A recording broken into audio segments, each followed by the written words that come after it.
These people are Serbian Americans, members of an immigrant group from southeastern Europe. Many Serbs came to the United States as refugees from a homeland ravaged by the Second World War.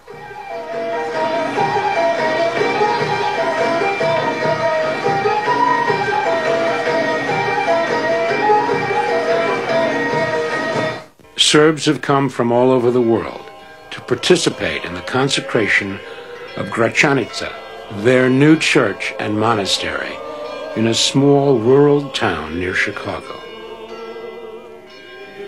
Like many ethnic groups in America, the Serbs have a strong religious heritage.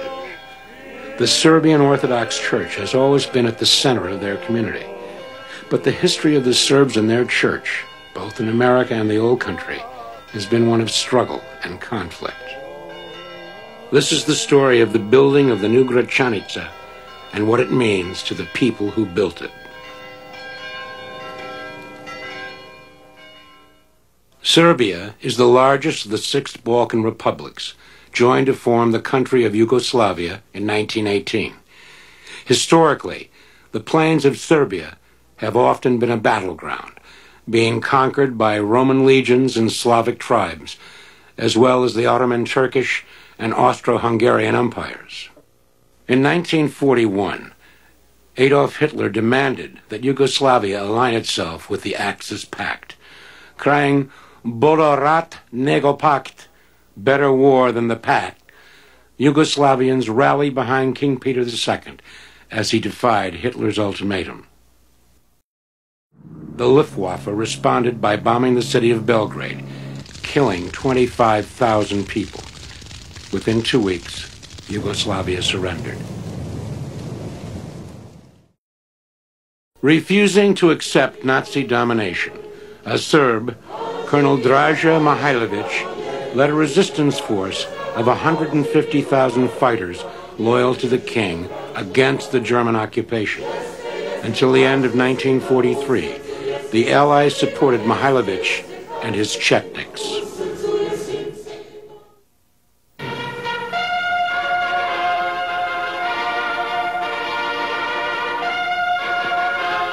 At the dying end of 1943, the leaders of America, Britain, and the Soviet Union had met in Tehran, there to speak for their peoples, collectively to plan, collectively to devise the great three-front offensive of 1944. The first thrust in the great battle of the West had been driven home. As the Allies pressed the Germans on the Western Front, the Russians crossed Poland, Hungary, Czechoslovakia, and Yugoslavia.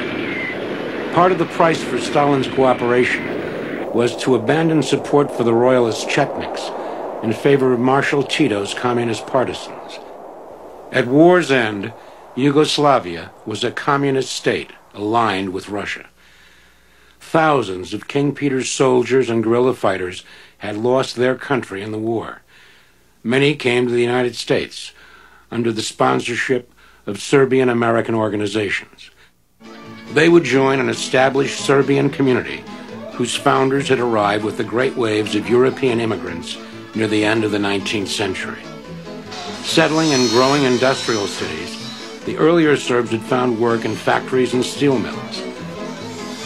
Nearby, they had built churches, which became centers for their social and cultural life. By the time the First World War ended, there were enough Serbian Orthodox parishes in America to require their own bishop. In 1921, the Patriarch of Belgrade approved the first Serbian diocese outside of Yugoslavia. Its seat was the St. Sava Monastery in Libertyville, Illinois. Over the years, St. Sava was a friendly oasis for Serbian immigrants. They would come to the monastery to celebrate national holidays like the 4th of July, combining traditions of their old and new countries. There was a cemetery on the monastery grounds where Serbs could bury their dead, among graves marked with familiar names. After the war, survivors of the German occupation gathered each year to remember their comrades and their fallen leader, Draža Mihailović. Having survived the bitter struggle with the Nazis, only to become expatriates of their now communist homeland, they mistrusted the government of Yugoslavia. They resented any attempt by the church leaders in Belgrade to exert control over the affairs of their diocese. In 1963, St. Sava's bishop, Dionysia, refused to follow the edicts of the church hierarchy in Belgrade. The dispute quickly escalated into a worldwide clash between Serbs who supported the authority of the mother church in Yugoslavia and those who did not. When Belgrade sought to assume control of the monastery, a legal battle ensued. In 1970, with the two sides still locked in court over the ownership of St. Sava, American Serbs lost an important link with their past. King Peter II, pictured here as a young man with his family in a 1939 Christmas Eve celebration, died in exile. It was King Peter's last wish that he be buried in the St. Sava Monastery, which he called the spiritual home of the free Serbs. Prince Andrei, the king's younger brother, and thousands of devoted countrymen paid last respects to their king.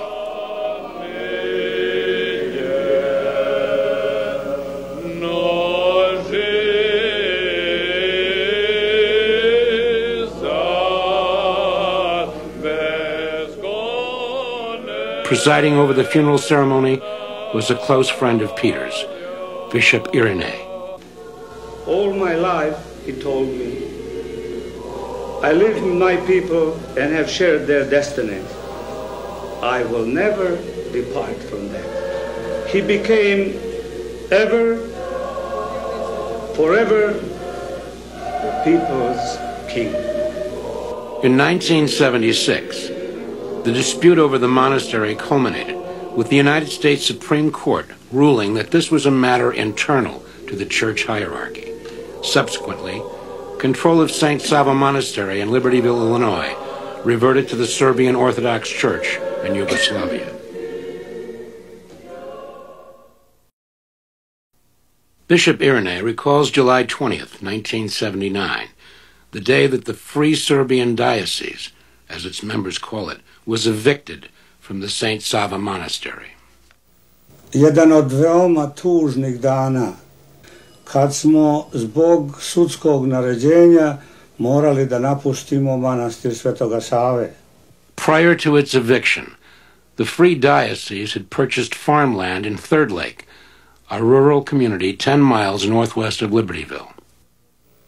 Kad smo došli ovde, imali smo večernju službu, pa sam im kazao da je ovo za nas veliki petak, ali da će dati Bog da uskoro dođe vaskrsenje.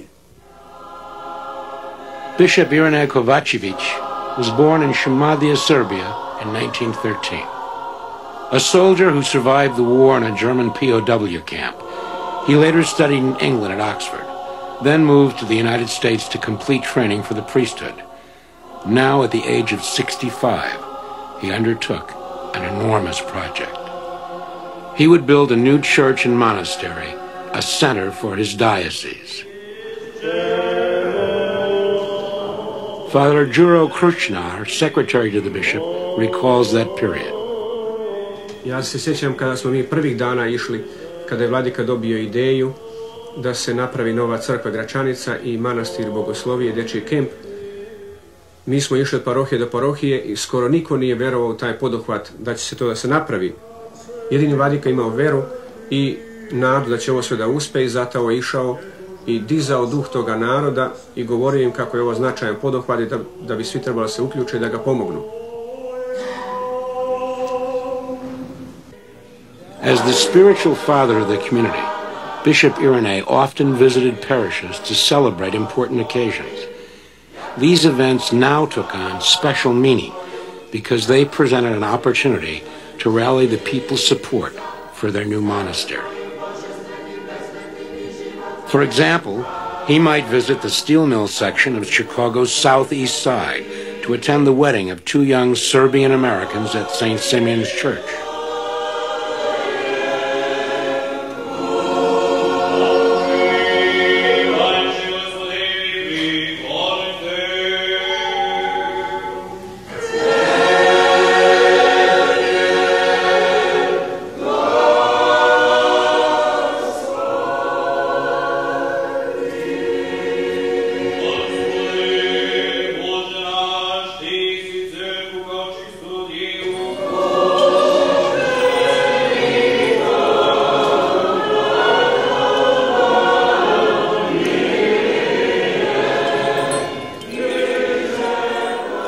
With their hands bound together, the bride and groom circle the table 3 times, sealing their commitment to each other. The crowns symbolize their entry into married life as the king and queen of a new family.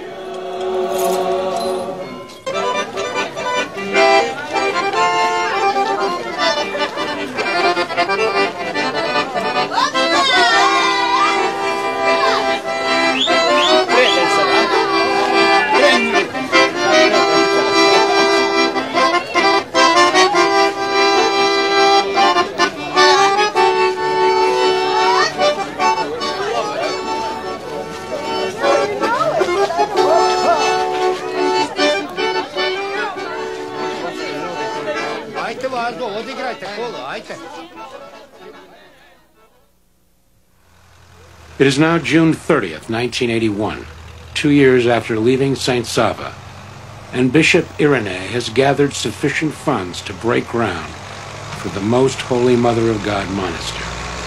This is the beginning of a dream that is coming true. A dream that I guess that all of our people have just the same as I do. And I think we are going to get it just the way we dreamt about. His dream of building the monastery includes a church, a seminary, and a children's camp. But when the bishop talks about a dream, he also means a special vision shared by Serbs of their glorious past. The new church will be a replica of Gračanica, which was completed on the plain of Kosovo in 1321 by King Milutin. Gračanica's foundation is laid in the form of a Greek cross, crowned by a central dome and 4 surrounding cupolas. The vertical arrangement of the structure favors the upper walls with the brightest light. Here, fresco painters depicted Christ and the saints in the serenity of heaven. King Milutin stands proudly holding the church in his hand.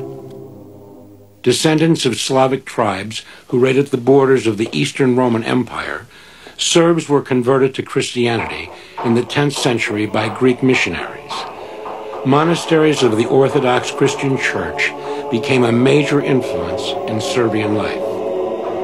During the 13th and 14th centuries, rulers like the autocratic Milutin managed to transform Serbia from the chaotic frontier of the Byzantine Empire to the dominant political and economic power of the Balkans. Although this epoch of history was brief, medieval churches like Gračanica remain powerful symbols to Serbs of their unique identity. For the Free Serbian people in this country, the monastery is extremely important because the Serbian people have been severed in a way from the roots of their motherland and severed from the influence of the monasteries inside Yugoslavia.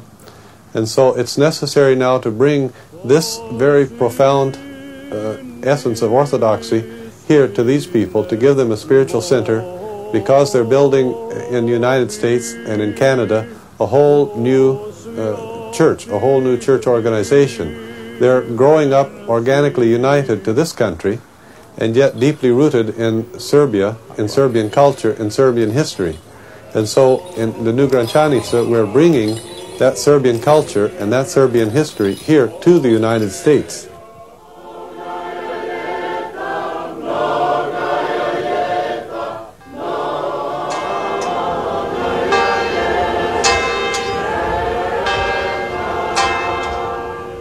On the 4th of July, several thousand Free Diocese members gather at the newly poured foundation for the laying of the cornerstone. During the day-long celebration, they donate nearly $250,000 to the building fund.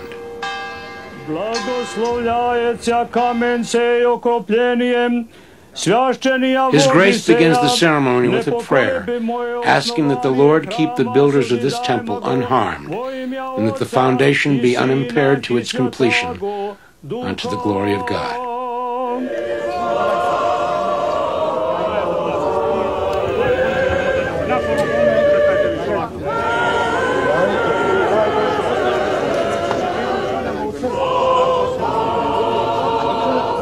Prince Andrej Karađorđević, brother of the late King Peter, is named Kum, the honorary sponsor of the new monastery. I regard it as being a very, very deep honor to be asked by His Grace and by the Serbian people to be Kum of this monastery that we're building here.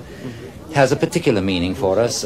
It is a form of continuation of what we believe in, and it's a sign, I think, to our host country, the United States, where we've been very fortunate to be allowed to come into, to show that we as a people have the will and the courage, I think, to fight against those oppressive forces that led us here in the first place. On Chicago's South Side, workers at Gremp Steel donate their time to finish the structural I-beams for the church.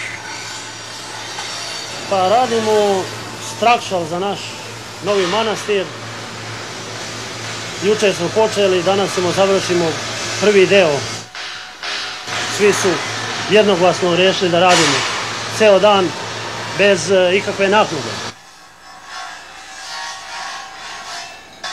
The greatest thing is that the Serbs are working here and that they were working overtime and then working on Saturdays in order to get this done. To see such an amount of steel and everything is wonderful.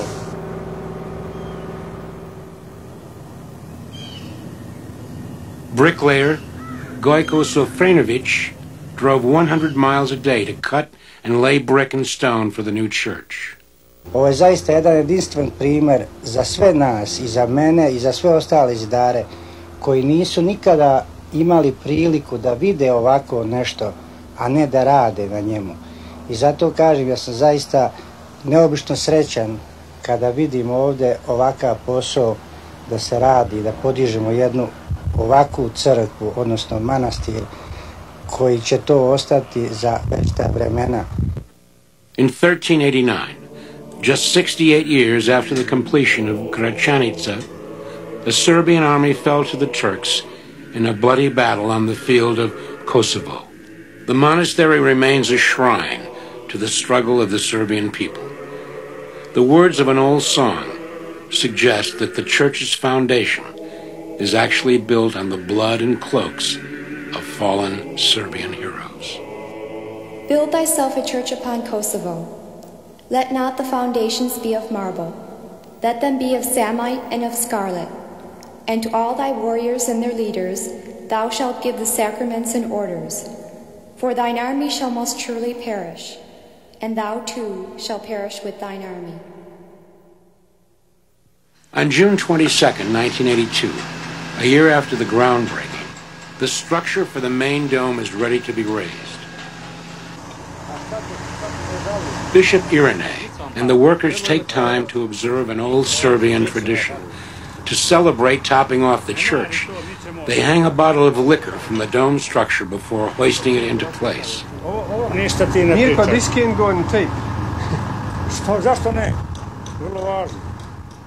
This is a custom in the old country. It is always given to the builders. At the end of the day, that's what they drink.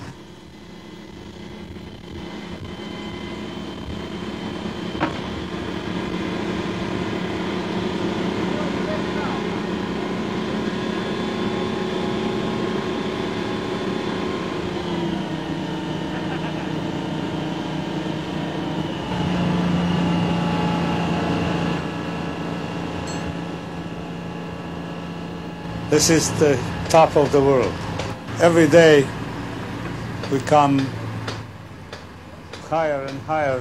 It's always happier and happier. On the 4th of July, people gather to see the progress of the construction and admire the newly plated bells. And of course, Bishop Irene makes a plea to the faithful for continuing support. Šta mi danas treba da učinimo? Treba da uradimo sve, da je sazidamo, neka bude spomen crkva našim palim žrtvama za slobodu. Braćo moje i sestre, učinite sve što možete, a ja se nadam da ćemo danas, prošli 4. juli, da pregazimo da bude veći.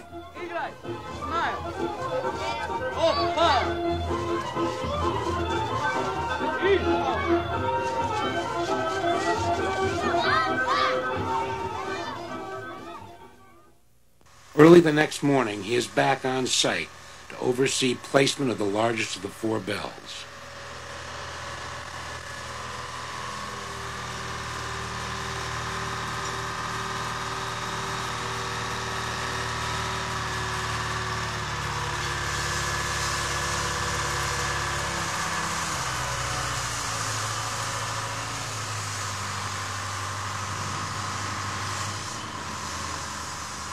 You will have a beautiful view from here. Yeah. Just turn Good. around. Okay. And you can stand on this. There you go. Good. He insists on personally attending to each detail of construction, even if it means climbing 5 stories of scaffolding to ensure that the bell is hung correctly.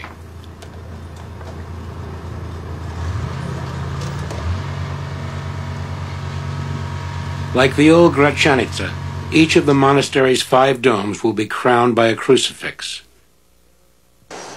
At Gremstil, Pero Stanojčić welds together traditional Byzantine crosses from stainless steel bars.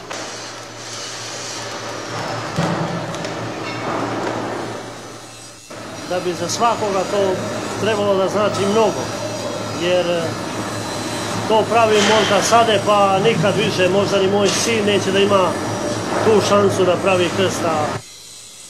Nije baš ni lak posao, malo, da, kako da rečem, precizan i opipljiv, jer želimo da bude što lepše, a nije baš lako, jer to je specijalni materijal s kojim se ne radi baš lako. On Labor Day, the cross for the main dome is blessed. Posvećenje ovoga časnoga krsta koji će, eto, da bude postavljen na centralno kube naše svete Gračanice.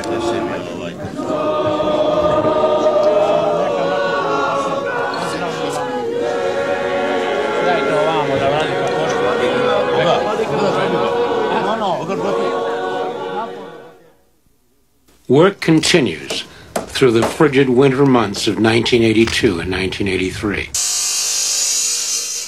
The seminary building is scheduled for completion the next July. Having its own seminary is critical to the survival of the free diocese. When it separated from the mother church in Yugoslavia, the diocese lost its source of new priests and will now have to train and ordain them in America. Seminary is also very important because I always felt that we have to have seminarians and future priests educated and born in the United States, because I think that they can serve these people easier and better than we do who come from foreign country. As far as I'm concerned, I know I still didn't learn the English language, and it took me at least 10 years to assimilate, and learn the customs of this country and everything else. And so it was very hard for me. Serbian Orthodox priests are in short supply. Many churches, like the Church of the Nativity in Duluth, Minnesota, have no regular priest and must depend on occasional visits by the monastery's monks. We usually have our priest come in from the monastery, from the bishop. We have someone come in for our Slobodna, for Christmas and for Easter.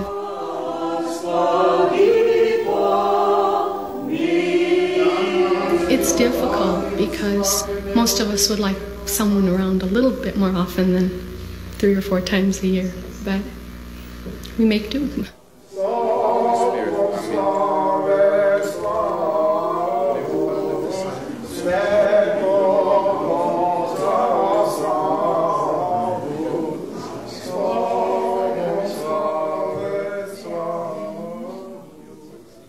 It is the eve of the dedication of the seminary.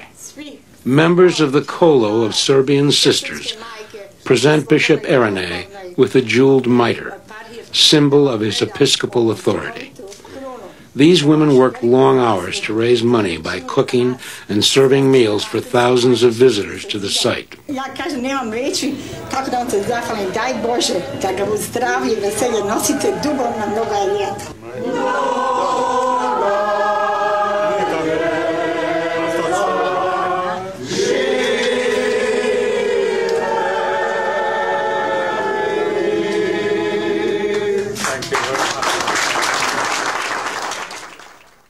The seminary dedication has a special meaning for the Kolo, or Circle of Serbian Sisters, a service organization which traces its roots to women who tended the wounded soldiers at the Battle of Kosovo.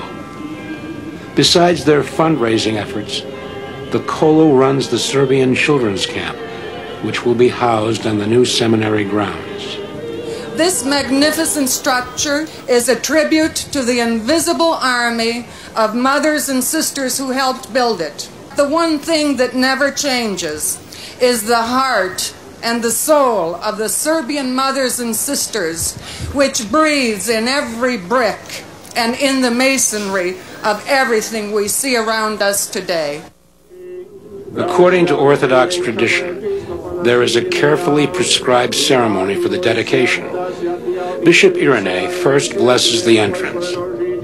Then, as co-celebrant, Bishop Basil reads a prayer. Several priests walk from room to room, blessing each. In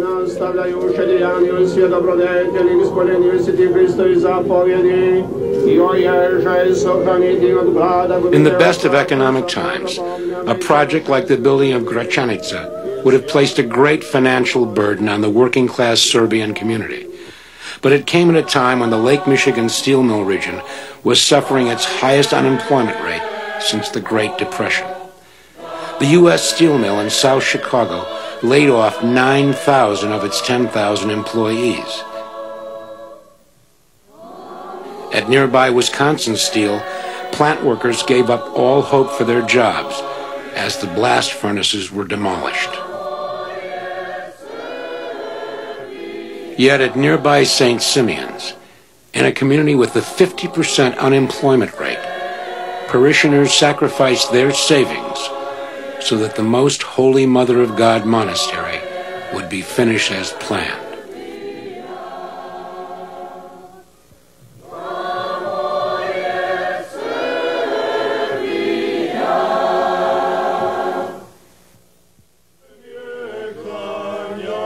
On January 6, 1984, Christmas Eve according to Orthodox observance, Bishop Irene leads the congregation singing nativity hymns in the metal Quonset hut, which is served as temporary church at the new monastery site.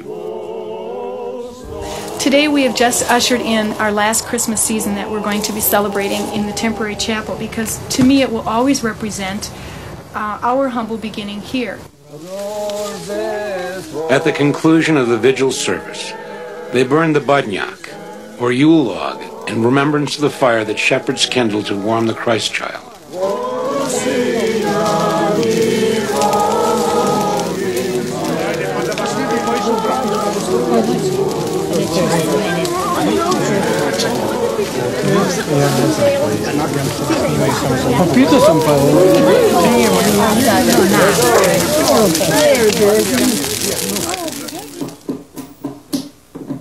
By the beginning of summer that year, Branislav Kević, an Orthodox priest, had nearly completed the church's 6 doors.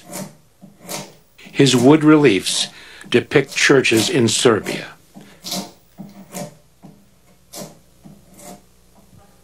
Through the month of July, artisans and volunteers complete decoration of the church.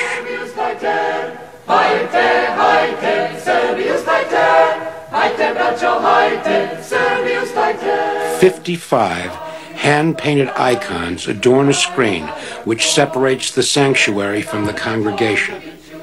These images of saints and scenes from the Bible instruct the faithful in religious history and doctrine.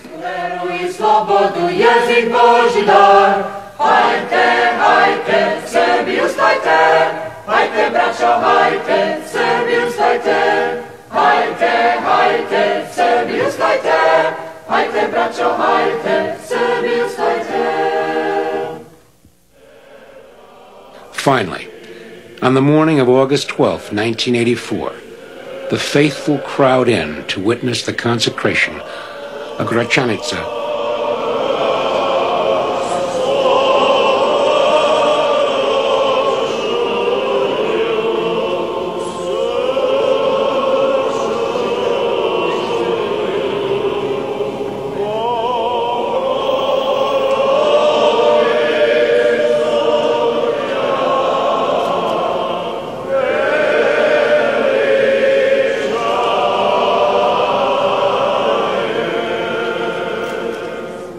The bishop and his diocese of free Serbs have accomplished the incredible. Starting with little more than an old man's dream, and in a time of economic hardship, they have completed the most Holy Mother of God monastery in just 5 years. They have paid for the land and the buildings, and by the time of the consecration, can proudly claim to owe no debts on the project. This church means much more than just a church. It is a resurrection of our national feeling, of our fight for human rights, and of our fighting for justice and peace and for everything what we believe in. Serbs truly know how to savor success, perhaps because in their long history as a people, defeat has often overshadowed victory. But even at this triumphant moment, other more profound challenges lay before the community. Having declared independence from the Mother Church, the diocese must now operate on its own. It must attract young men to the conservative traditions of the Orthodox priesthood. It will have to transfer leadership to a generation of native-born Americans who may not share the tight communal bonds and conservative values of their immigrant parents. Ultimately, the Serbs and their traditions will have to face the test of the melting pot, as have all other immigrant groups. And who can be certain what traditions their grandchildren will keep alive?